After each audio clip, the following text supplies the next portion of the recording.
everyone. Thank you so much for joining us for the Columbia Climate School in the Green Mountains information session for summer 2026. My name is Laurel Zaima-Sheehy, and I am the Assistant Director of K-12 and Continuing Education at the Columbia Climate School. And I'm also one of the instructors in the Green Mountains program. So we are hosting these information sessions for the pre-college program on the third Thursday of every month from November through March from 4 to 5 p.m. Eastern. If you are on today, you have found your way to the right spot, so welcome.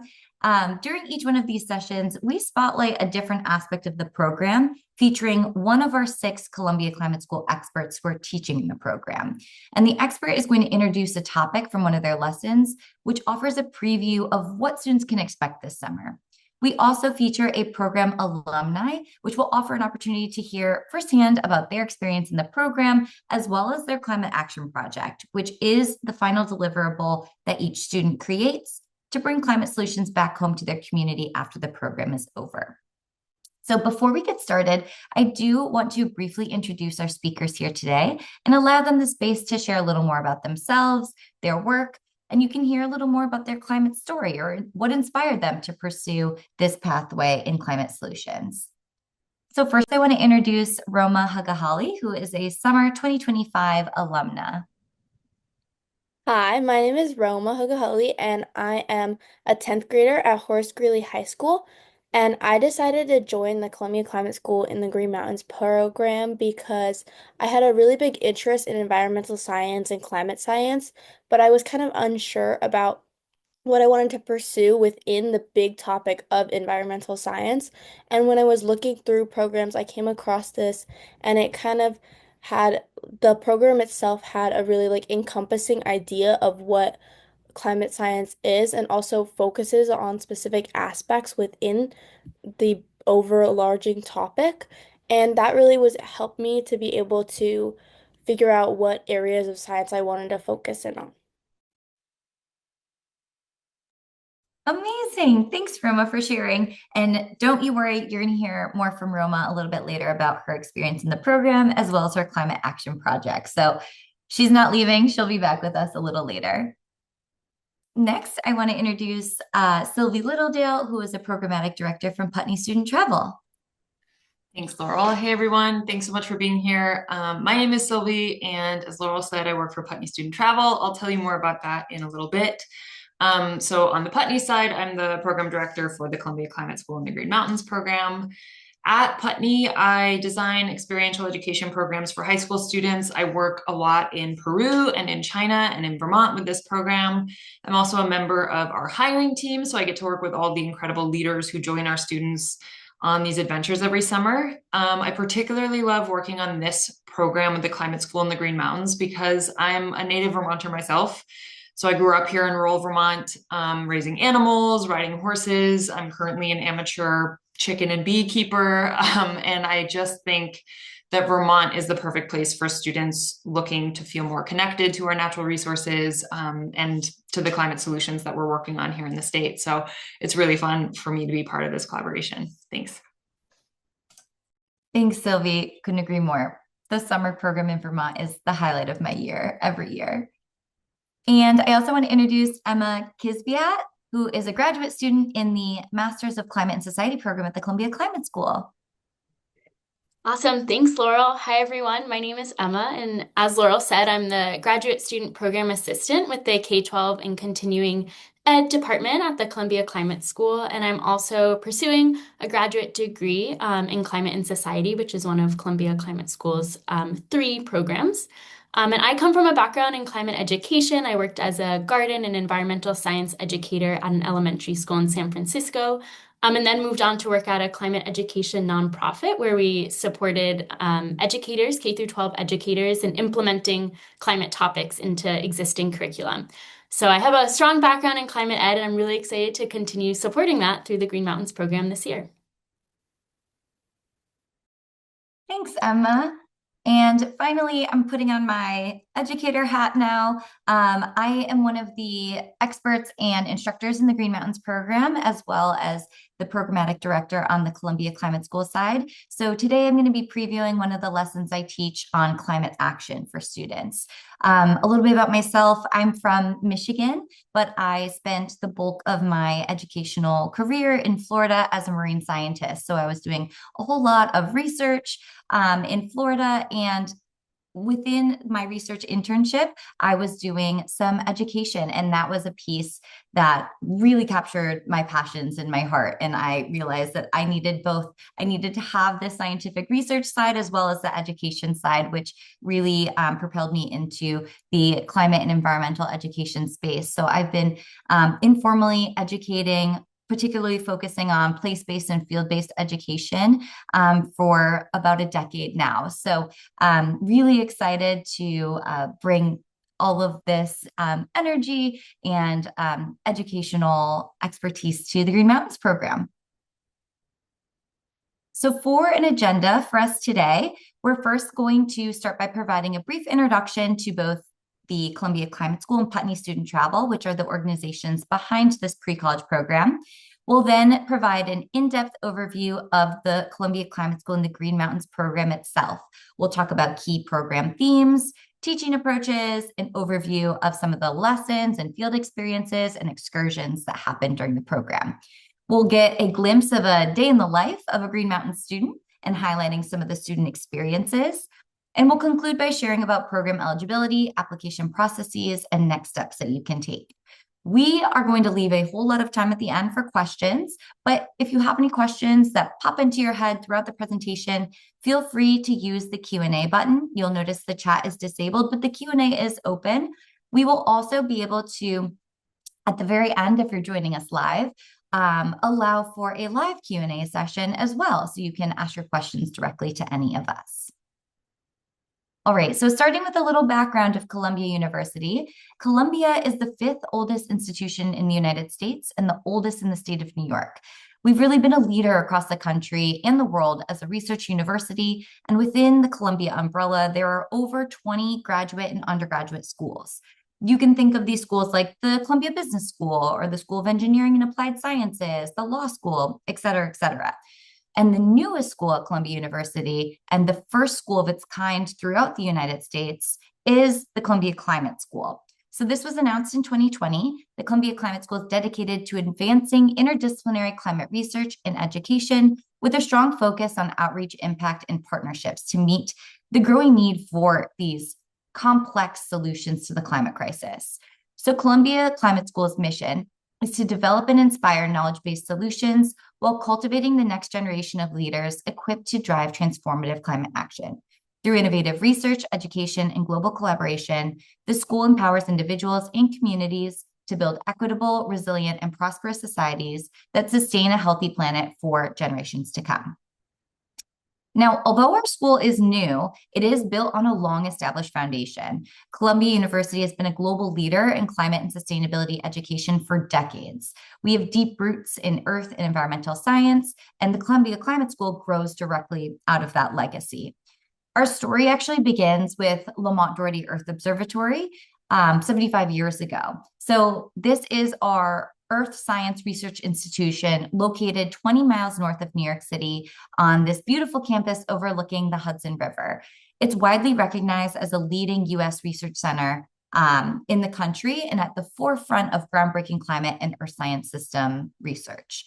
Actually, the term global warming was first coined in 1972 by Dr. Wallace Broecker, who was a renowned Lamont scientist and Columbia professor of geology. So his work really helped modernize climate science. We also are built on a foundation from the Earth Institute, which was established in 1996. This is Columbia University's largest research institution, which brings together more than 700 environmental scientists, policy experts, engineers, and other specialists. For decades, it has served as Columbia's climate and sustainability hub, which has been driving a lot of the programs and initiatives that have shaped the university's leadership in these fields.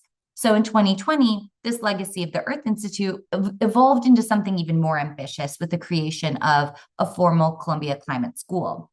And in many ways, the Climate School is the next chapter of the Earth Institute because it's building on its research excellence, broad expertise, and commitment to evidence-based solutions to address the most urgent issues of the climate crisis. The Columbia Climate School is really dedicated to providing interdisciplinary educational opportunities for graduate, undergraduate, and pre-college students, as we recognize the next generation of change makers are essential in addressing climate change. The key word here is interdisciplinary. It's at the heart of everything that we do at the Climate School. So you'll see in our program, in the Green Mountains program, interdisciplinarity is woven into our curriculum. We really focus on teaching across disciplines with experiential learning. That's at the core of our curriculum, really. We have interdisciplinarity in our experts and our faculty. The experts that come from the Climate School are climate scientists and modelers, business professionals, financial experts, lawyers, policy analysts, and social scientists. So this is an opportunity for students to really learn about how climate intersects with all of these sectors and could align with their own future passions in whatever career they want to pursue. And finally, the third interdisciplinarity is within our student body. Our student body in the Green Mountains program is very interdisciplinary, meaning that students are coming in with these different focus points of maybe they're interested in the arts, maybe they're interested in law or policy or business, but we want to make sure that they are becoming leaders to pursue these degrees with climate science and sustainability being at the forefront of their decision making, so they can push the solution forward no matter what career they pursue. All right, so through our partnership with Putney Student Travel, we're able to offer this amazing hands-on immersive summer experience. So I'm going to hand it over to Sylvie now to share a little bit more about Putney Student Travel history, mission, and goals. Thank you. Hello again. So Putney Student Travel is an organization that runs educational travel programs for middle and high school students all around the world. So we were founded in 1951, and so we've spent the last 75 years creating opportunities for students to learn, grow, collaborate, embrace the unfamiliar, always with safety at the center, all over the world. And we believe summer is an ideal time for meaningful education. Our programs encourage students to deeply connect with the world through immersion and experiential learning. We offer both small group travel programs, so between 16 students and 2 leaders, as well as our larger campus-based programs like this one across 6 continents. Much of what makes these experiences possible are the long-standing relationships we've built with communities and contacts around the globe over the past decades. And students get to step into those partnerships with us and often feel like they have family wherever they go. Our team, who you see here, we work out of a restored cow barn in Putney, Vermont. That's where I am now. We're a group of about 25 colleagues and program directors, including former Peace Corps volunteers, teachers, researchers, anthropologists, and many other disciplines coming together, each bringing expertise, lived experience, language skills, and more to each of the programs that we create. So when families call us, you get to speak directly with one of the program directors who's involved in curating that specific program of interest. And those are the people who are staying in close contact all year round with our local partners on the ground. During the summer, we're on call 24/7. So we are here answering phones and liaisoning with leaders and students all over the world whenever needed. If you go to the next slide. I mentioned this earlier, but this is Putney's 75th summer, and we are a family-run organization. We've been so since the beginning. Putney is now in its 3rd generation of leadership. In 1951, Putney was founded by George and Kitty Shumlin, who are pictured here. They were both teachers who were living in this post-war world. They were noticing that it was really defined by a growing division. And at the same time, they believed in the power of bringing young people together. So in 1951, they set off on their first program, bringing U.S. high school students to Europe by steamship, with the goal of building understanding through real face-to-face connection. And that mission, helping students step out of their comfort zone and find common ground across lines of difference, that's still what's guiding us today, and it feels more important than ever. And that is what brings us really close to the mission of the Columbia Climate School, and why we're so thrilled to collaborate to support young, passionate voices and spark meaningful dialogue within our program, to charge action around solutions to the climate crisis. So we provide kind of the backbone of the program, all of the logistics. We bring our 75 years of safety and experience to housing, residential life, transportation, all of those things to make all of this possible on the program. And we couldn't be more excited to do it. Thanks. Sylvie. So the Columbia Climate School in the Green Mountains, this is a campus-based program at Vermont State University's picturesque 165-acre campus. Students in the Green Mountains program, they're going to be joined by a cohort of solution-oriented students from across the world, ready to take action on climate change. So with the foundation in STEM, our pre-college programs show how climate science, earth processes, and sustainability can be integrated into any career path, pushing climate solutions forward. Students are going to gain knowledge, skills, and tools to identify their own pathway and make meaningful contributions in their community. This is our 6th year in offering this summer program. The dates for 2026 are July 5th through July 17th. So it's a 13-day, 12-night program. The fee is $7,290, and this is an all-inclusive fee that covers accommodation, all your meals, program activities, field excursions, weekend trips, and transportation during the program. This is a pre-college program designed for students grades 9th through 12th, and we also accept motivated rising 9th grade students. Now I want to welcome Roma back in to share a little bit more about her experience as a student on the program. So, hi Roma, thanks for coming back. Hi. I wanted to first ask you, so there's a lot of programs out there. There's a lot of extracurricular activities that are drawing students' attention over the summer. So how did you first hear about this program? And of all of the things, what drew you into this program in particular? So I first heard about this program just by kind of like looking through different stuff because I knew that I wanted to be in this kind of area of environmental and climate focused work, but I really wasn't sure where to be in that. And this kind of just like caught my eye. And when I was like looking through stuff more, I kind of just found that I wanted to be a part of it because it really like encompasses different aspects of climate science so well, and it really goes into depth, like especially when we were doing our lessons in the program, it went really into depth in very specific aspects each different day, and you learn like about so many different ways that people do we use climate science and they have it throughout their life, and it really just helped me to like learn about what I wanted to do further. That's fantastic. I feel like there are a lot of students all over the board, right? Like some students are deep into their climate journey. They know what they want to do. Other students are coming in concerned, wanting to take action, but not really sure where to go. All are welcome on this program because we're going to help you kind of define what is the best role for you to take in the climate movement. And it is different for everyone. So I'm glad to hear that that was a piece that really drew you in. So we, as I mentioned earlier, it's very interdisciplinary. We do a lot of different types of activities, educational activities. We have lessons from all these different experts. What were some of the educational pieces that stuck out to you the most that you loved?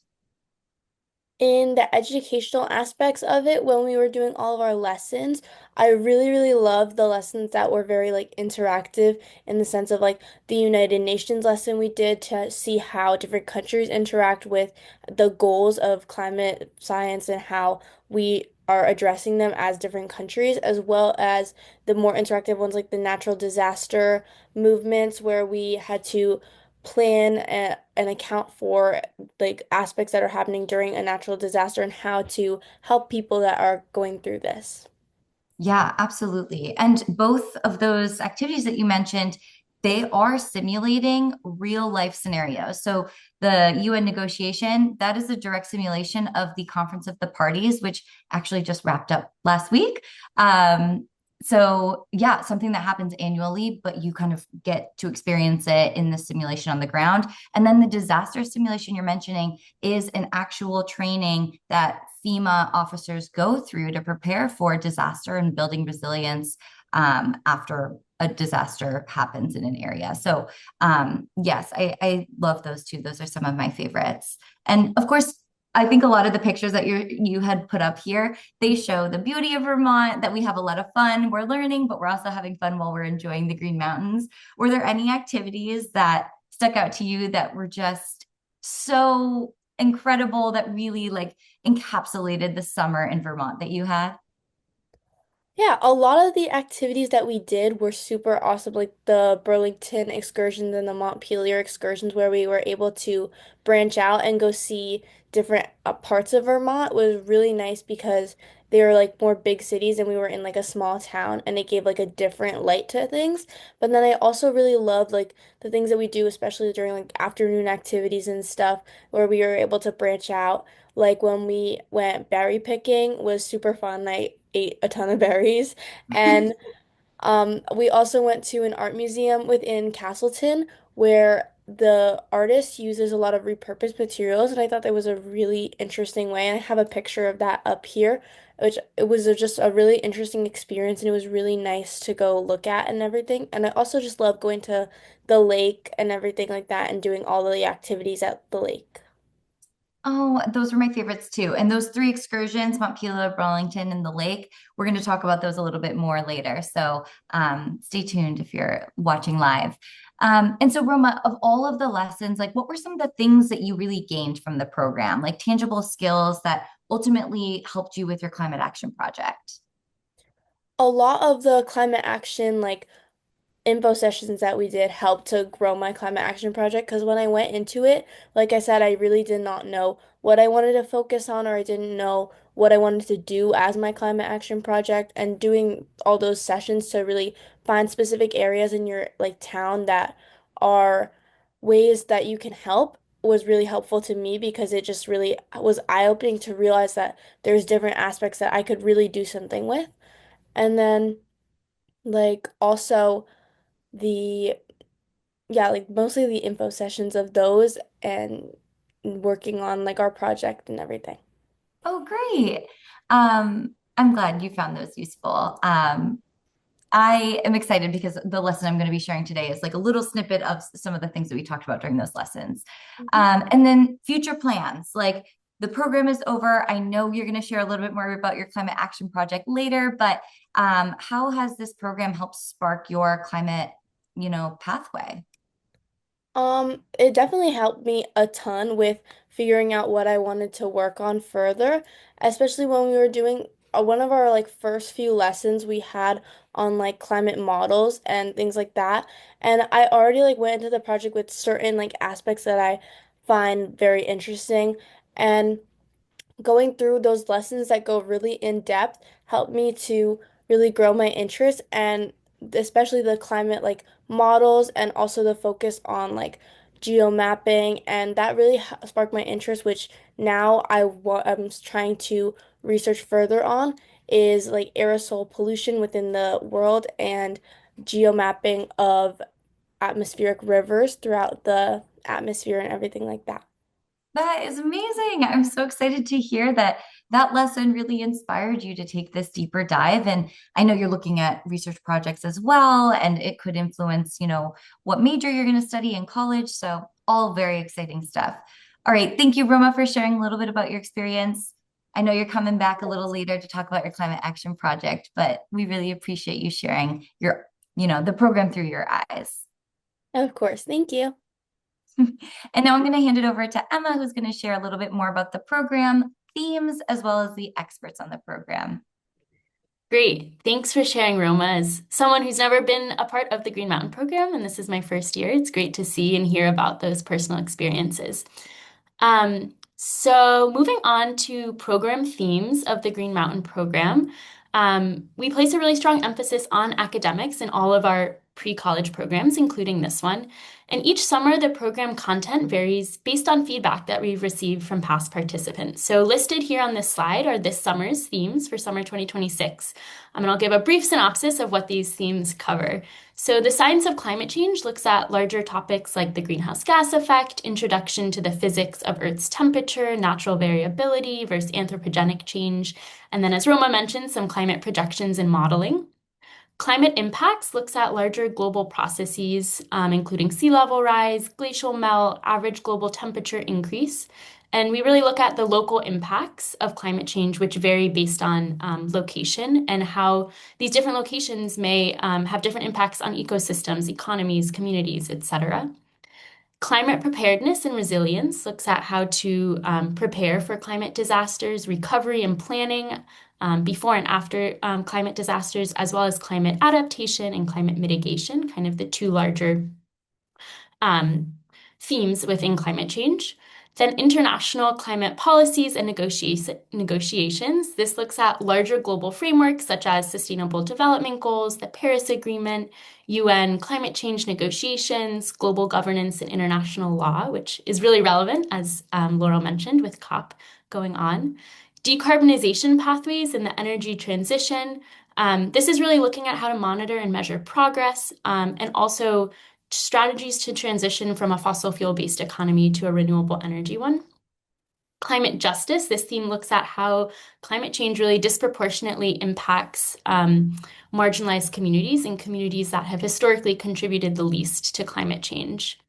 Sustainability in the circular economy, this looks at themes of consumerism and throwaway culture, and how to build a value chain and new economic models and circular systems that are really reliant upon sustainable business practices. Climate change communication and conversation.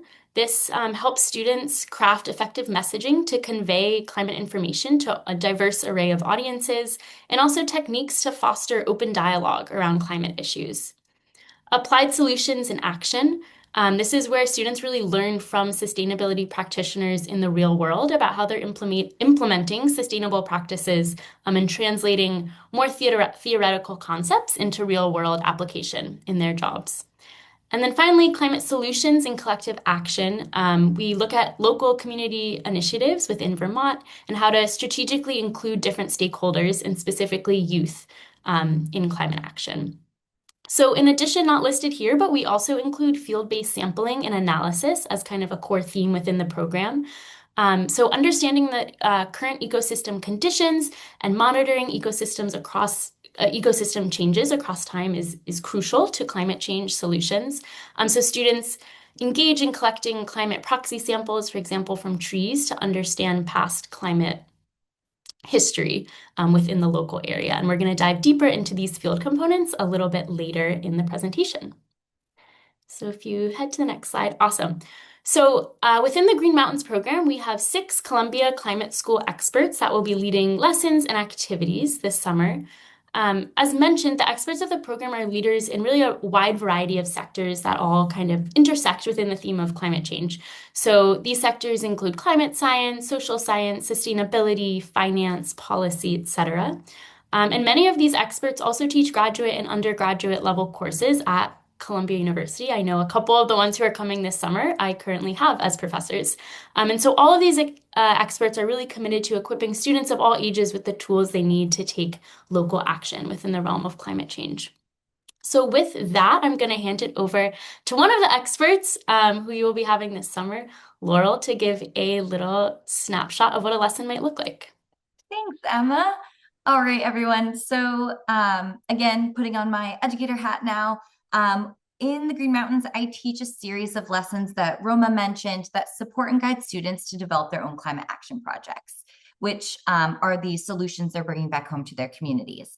The first lesson, Empowering Youth for Change, sets the foundation for the entire program. It grounds us in why we're here. We're here to build solutions and explores how we can best mobilize change.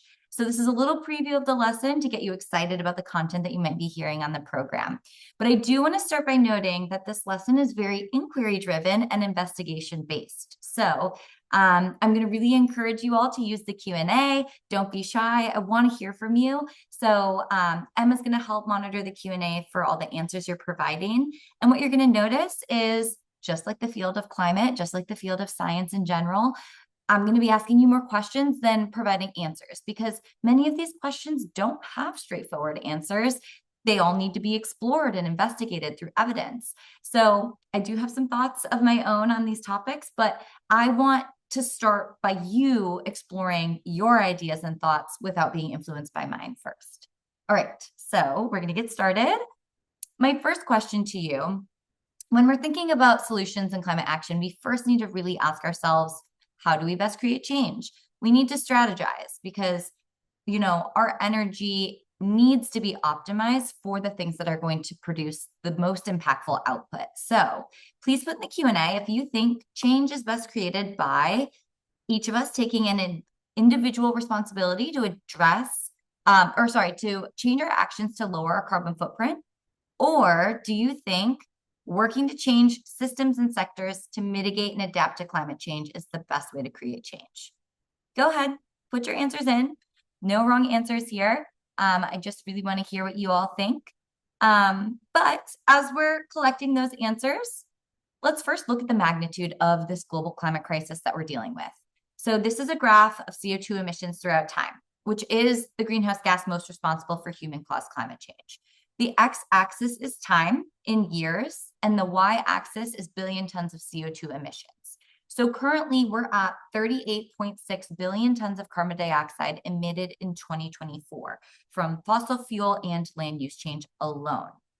You can see from this graph, we've exponentially increased the amount of CO2 that human activity has emitted year after year, which is showing our increased reliance on fossil fuels since the Industrial Revolution. The Industrial Revolution was this period of major technological and economic transportation from the 18th and 19th century. It was driven by the widespread use of coal, the discovery of oil, and the invention of electricity, which is all marking this beginning of high greenhouse gas emissions that shaped our climate today. So these human activities have vastly increased the volume of CO2 in our atmosphere. So I did a little digging and I found on November 17th, when I pulled the data, the average concentration of CO2 in the atmosphere is 426.84 parts per million. Now, that's without context. You might have a hard time thinking okay, that seems like a lot, but how much is that really? Well, in comparison to our pre-industrial levels, that was around 280 parts per million. So that means that the concentration of CO2 in the atmosphere represents about a 50% increase from pre-industrial levels. So not only is our CO2 emissions increasing, but our emissions are accelerating. So in order to take action, we really need to look at the sectors that are emitting the most greenhouse gases. So where do our greenhouse gases come from on a global level? Well, energy by far is the largest contributor, spanning across use in industry, transportation, buildings, for example. This is then followed by agriculture, forestry, and land use, the creation and growing of food. Our current practices in agriculture emit a lot of greenhouse gases. That's followed by industry, especially the creation of cement and chemicals, which are high emitting sectors, and followed by waste. So keeping in mind that these are global greenhouse gas emissions by sector, the question becomes, how do you overhaul entire sectors and systems at this scale? It's massive, right? And while scale alone is enormous, there's another layer of complexity here. Each of the sectors function differently across different geographic regions in the world. And the sector by sector emissions breakdown that we're seeing here, it varies based on geographic region as well. So for example, in North America, our largest emitting sectors are electricity and heat, followed by transportation. But in Africa, the top emitting sectors are land use change and agriculture. In Asia, it's electricity and heat, followed by manufacturing and construction. So you can see this is revealing where economic priorities and energies lie across different continents in the world, it also highlights how the same sectors can operate differently depending on the region. So it also begs the question, considering each sector functions differently across countries, regions, cities, how do you work to change systems when they all operate a little differently? So now that we've thought about this on this larger sector systems level change, let's look at it on a carbon footprint level, because not all carbon footprints are created equal around the world. So this data visualization is showing us the per capita CO2 emissions in 2023. That means how much on average are each person emitting based on where we live.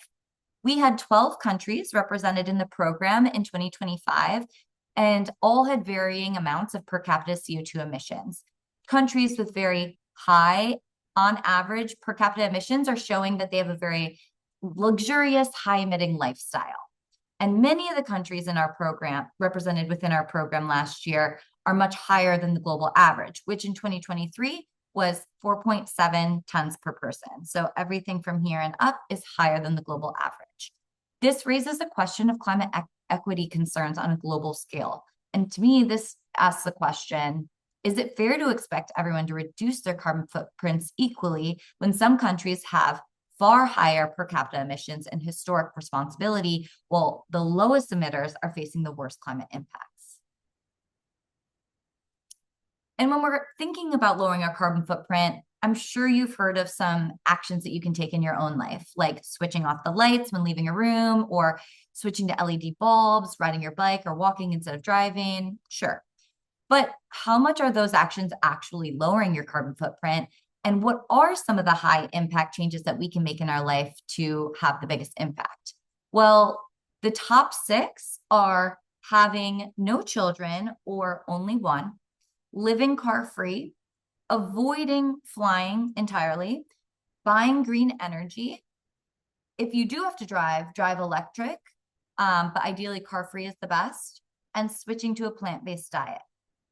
To me, these are really big asks for people. If you're asking people to have a big impact in lowering their own carbon footprint, these are some pretty big changes. So is it possible for everyone to achieve these top 6 high impact personal choices to reduce their carbon footprint? Some may be really out of reach for a lot of people. So going back to this question, we've reviewed some evidence as promised. I asked you a lot of questions, but I want to hear your answers again. You can put in the chat if you think 1 is the best way we create change, or 2, I'm also curious to hear whether you're sticking with your answers, whether you're changing your mind. Tell me why. I really want to know. I'm going to refrain from sharing my thoughts, but this is an investigation that we're going to explore further in the program. As mentioned earlier, climate change is impacting every facet of our lives. Climate impacts threaten ecosystems and the services they provide, food and water security, human health, transportation, infrastructure, coastlines, and economies.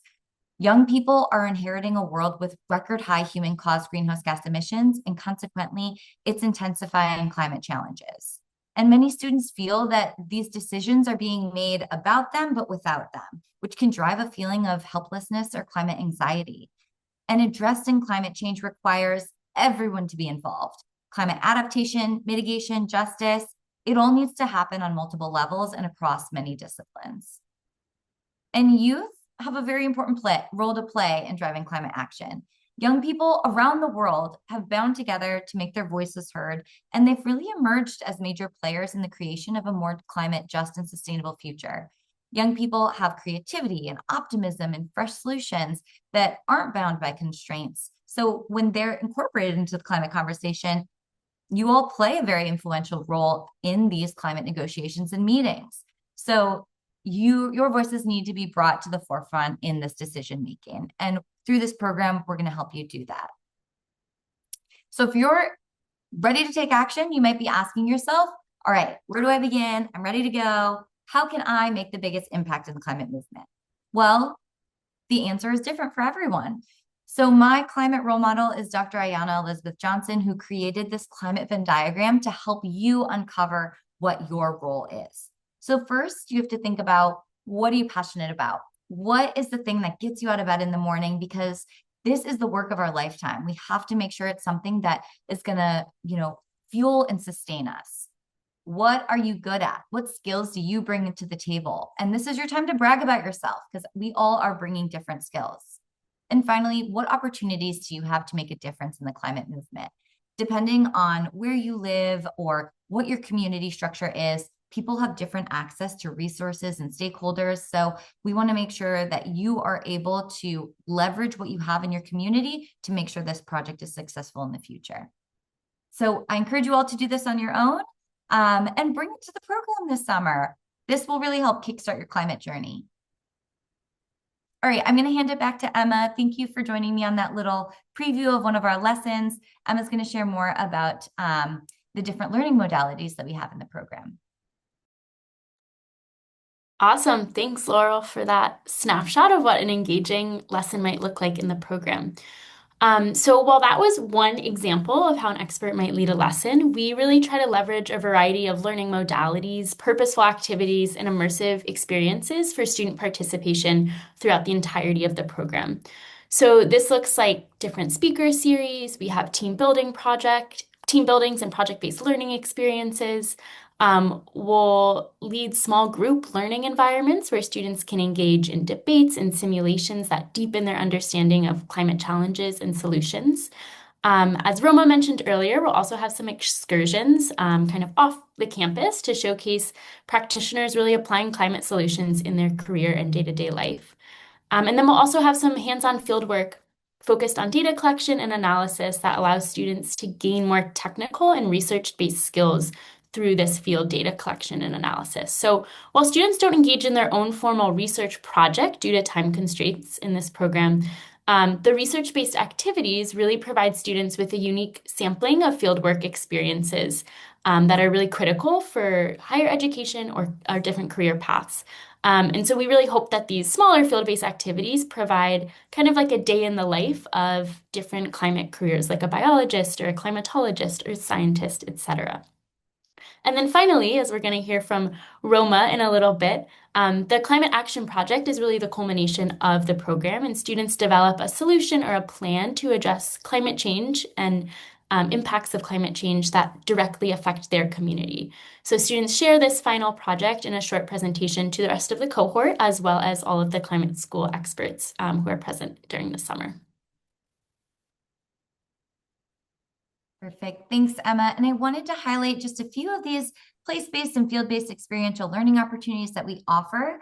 First, we start by exploring the ecosystems right on campus. So students will engage in a macroinvertebrate survey to assess the water quality in a nearby stream.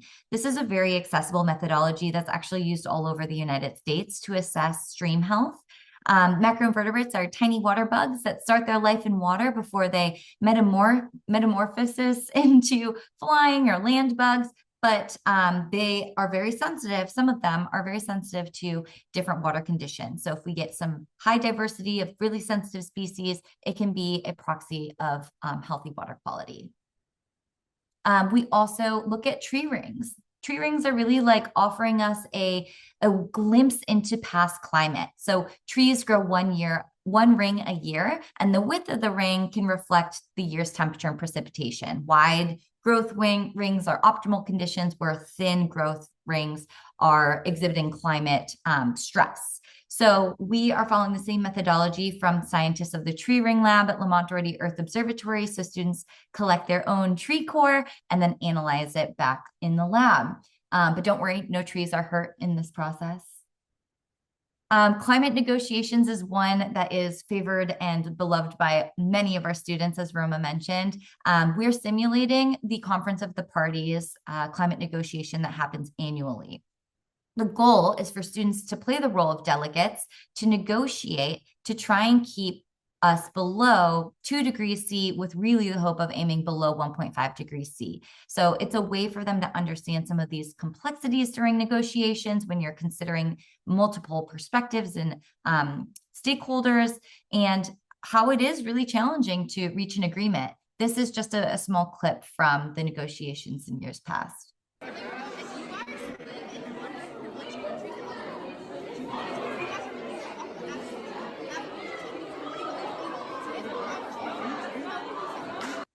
So you probably can't hear exactly what she's debating, but it gets quite heated. People really get into it. And that's an amazing way to consider all sides of this complex issue.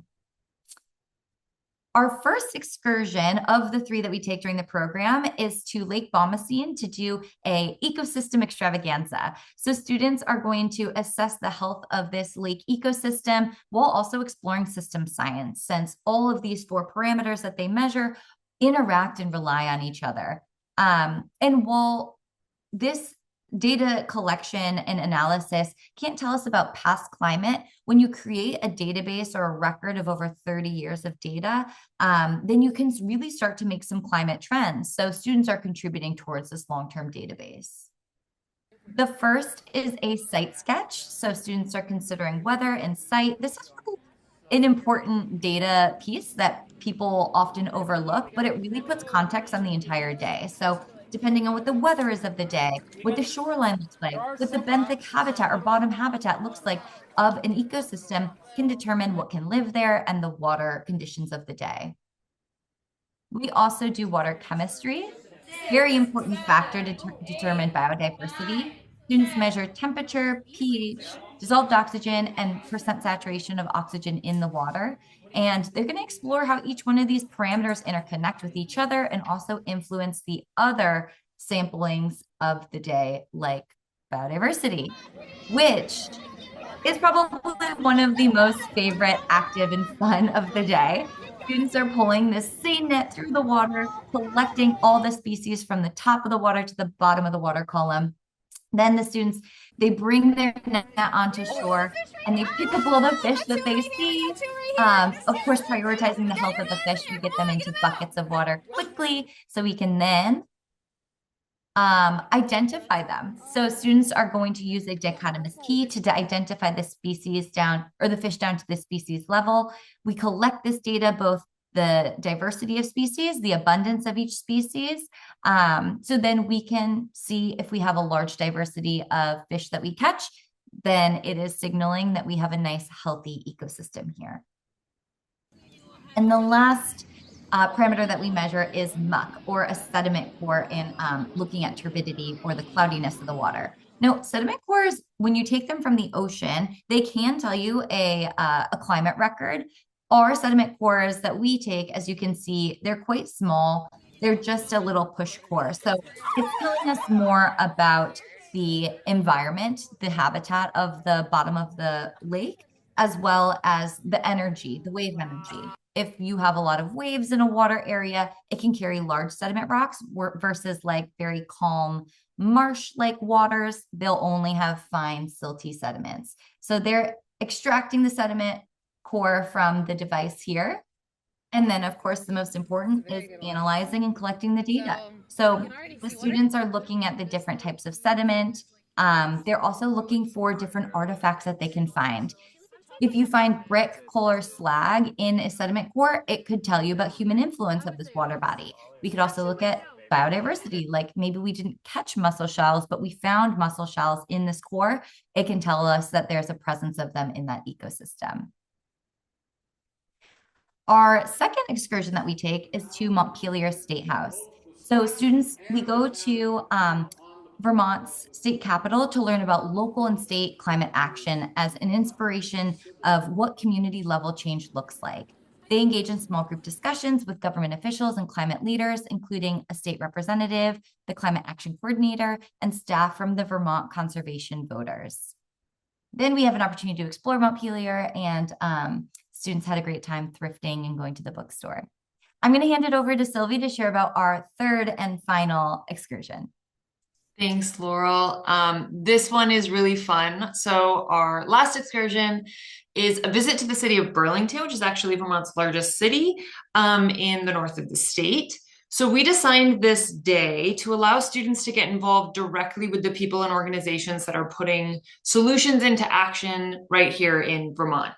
We call this day the Tracks Day because students have the opportunity to choose one of 4 different tracks or focus areas in climate solutions that is the most interesting to them. So the 4 tracks are biodiversity and conservation, sustainable planning and the built environment, food systems and sustainable agriculture, and climate finance and entrepreneurship. So in the beginning of the day, in the morning, we'll split up into those 4 groups, and each group is going to visit 1 to 2 organizations or professionals who are working directly with climate solutions in that particular discipline.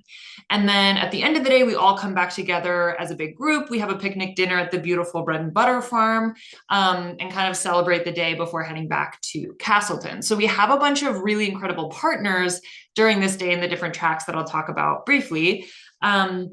The first track, biodiversity and conservation. For this track, we partner with many different local researchers and conservationists who are operating research and conservation projects in the Burlington area. We typically visit 2 different on-site projects throughout the day. You can see here pictures of when we went to visit the Bobolink project, which is run by Dr. Alan Strong. He is from the Rubenstein School of Environment and Natural Resources at the University of Vermont. So students accompany Dr. Strong on this day to the conservation area, where they are working in collaboration with local farmers to preserve grassland habitats to support bobolink reproduction. So it turns out that the bobolink reproduction time of the year coincides with haying season for a lot of Vermont agriculturalists, and so those processes are kind of antithetical.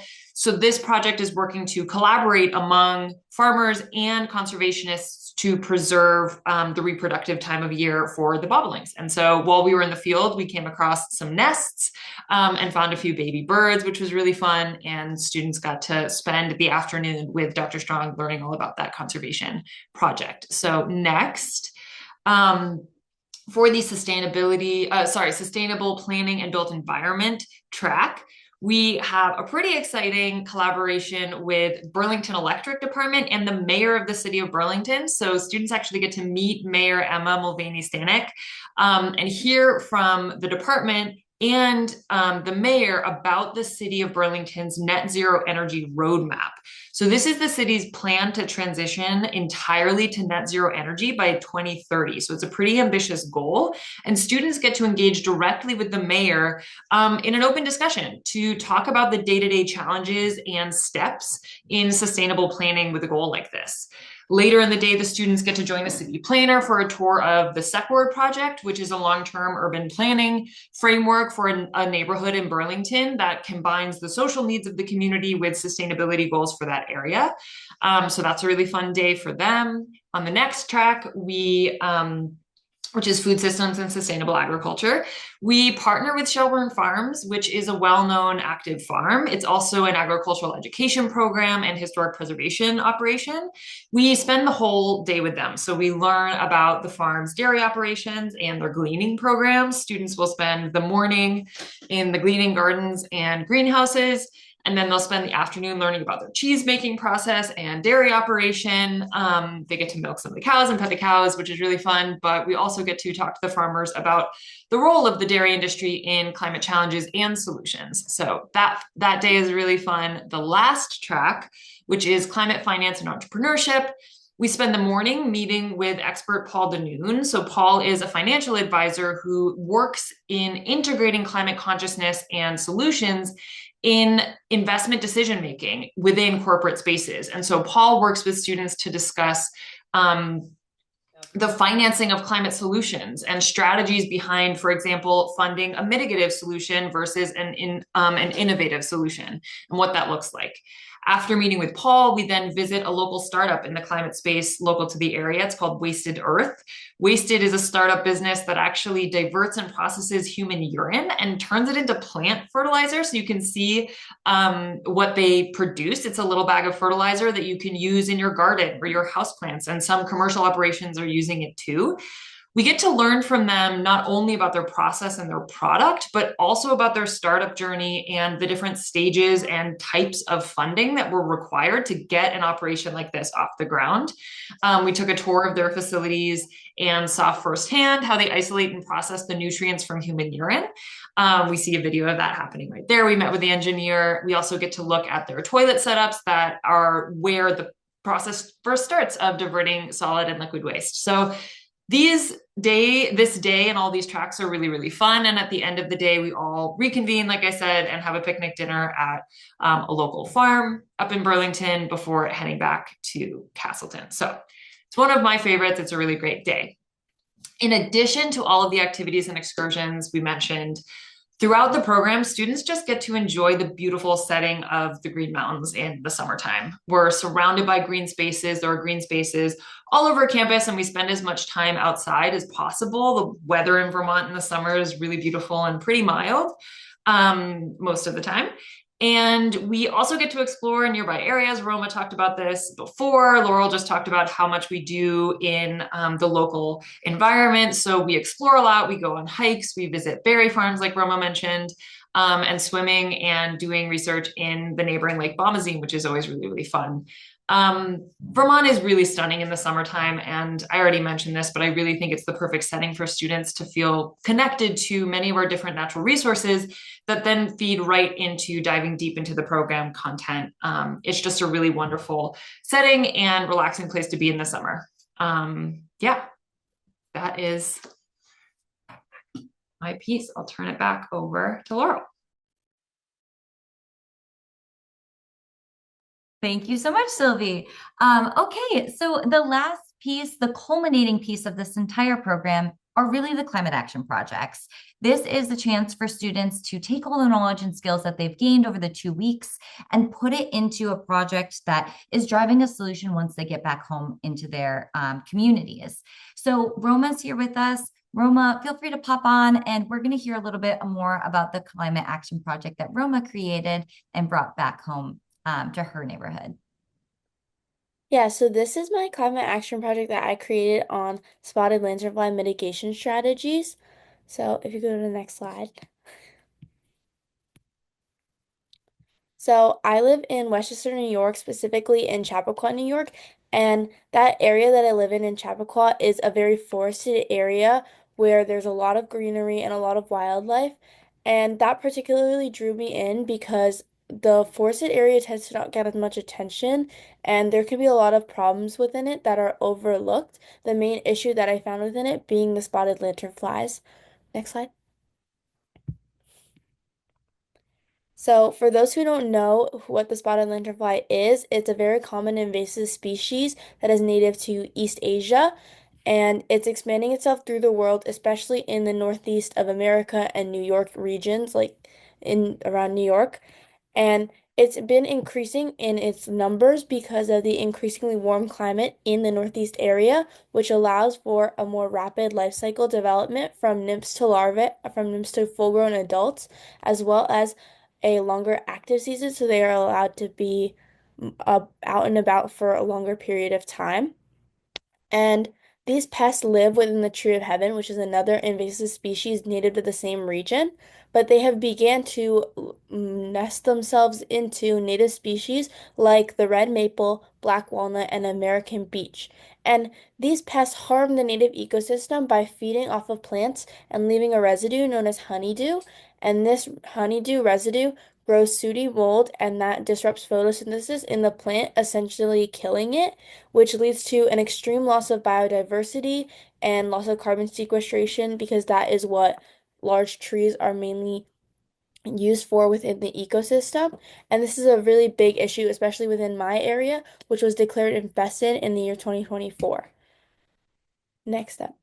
The first steps of my solution to this problem is that I used the Penn State formula for spotted lanternflies, and I was able to formulate a maximum of 50 traps per acreage for coverage of each tree, and I plan to place them within at least 20 in one public park within my area, which is feasible for one person, which is me, and I and then I would like to continue to work and move on to summer camps within the town to help awareness of my project as well and to spread information and also to create DIY traps so that people have awareness that they can really do something about this issue without needing needing too much understanding.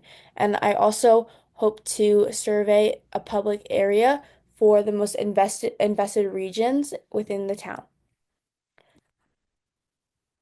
The stakeholders of my project would be the Newcastle Conservation Board, which is my town's conservation board, where I would be working with them to be able to place traps within the parks in my area because I need town approval to be placing them within town properties like that, as well as another stakeholder would be the environment because that is where the traps are going, that is what it's impacting.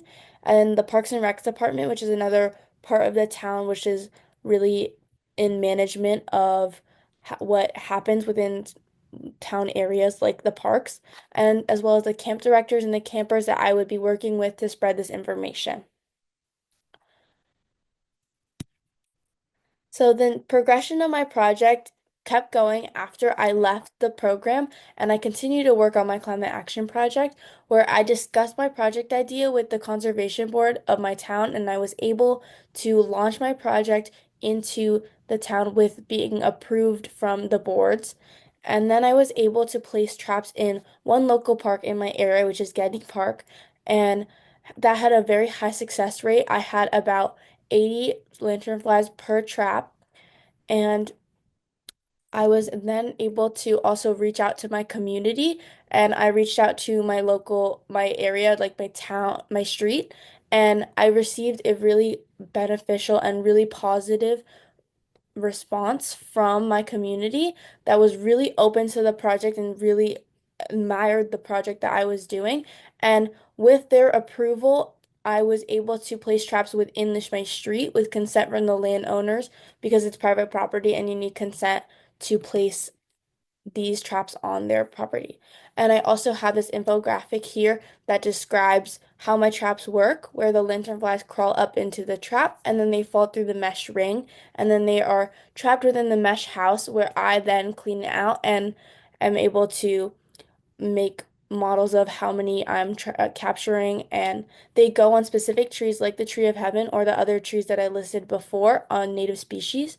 And a continuation of my research is I would like to continue to look into the aspects of this research because research on invasive species, especially the spotted lanternfly, is ever changing and it continues to grow, and there's a lot of new ways of mitigation that could help projects like mine to grow and change as the ecosystem and the climate changes.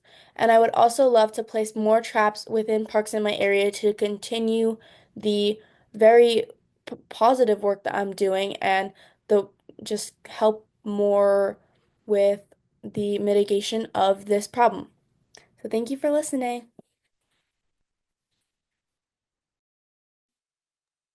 Thanks so much, Roma. I am so excited to hear about the progress of your and success of your climate action project and the fact that this is a relatively simple trap to install, low cost. It seems like you can scale in no time. And I'm excited to see that you have that community support. So that's all really great. All right, I'm going to hand it over to Sylvie to talk about program eligibility, application, and next steps. Great. Thank you. So to apply for the Columbia Climate School in the Green Mountains program, you can visit our website and follow the link to fill out an application. So there you'll find eligibility requirements. So students who are completing 9th through 12th grade are eligible for the program. We also consider motivated rising 9th graders as well. Your application is considered through a selective application process with a rolling admissions. We are asking you to submit a statement of interest. So tell us why you're interested in joining the program. And then we also ask for 2 teacher references in addition to that. You'll be asked and prompted to fill out an agreement form and to hold space on the program by submitting a $700 deposit. This is comprised of a $200 application fee and a $500 deposit on your tuition. So if you have any questions about this process, please reach out to us and we'd love to talk to you about it. So in addition to our standard application, we are excited to be offering full and partial need-based scholarships to attend the program. This scholarship program is eligible for students who are currently residing in the US. And to apply for this scholarship, you need to meet the general admission requirements, which I just went over, in addition to a few other need-based qualifiers that are listed on our website. The application for the scholarship program is actually on a separate page. It's linked on the website. You can see it right there. We ask for 2 response submissions and 2 teacher references, in addition to some financial information about the household. So different from our standard application, this application does have a deadline. That deadline is March 15th, 2026, to submit your scholarship application. We are really excited to engage with you. If you have any questions, we encourage you to apply. Please don't hesitate to reach out to us. Thank you so much, Sylvie. And that brings us to the end of our presentation. So feel free to explore our website here for more about the experts on the program. We have a little mini documentary that was filmed of the program a few years ago. If you have any questions, you can email us at these emails here. Any logistical questions, feel free to give Putney Student Travel a call at this phone number listed. But if you are interested in learning or talking to one of the pre-college Columbia Climate School team members, you can set up a one-on-one appointment as well. We'd be happy to talk to you.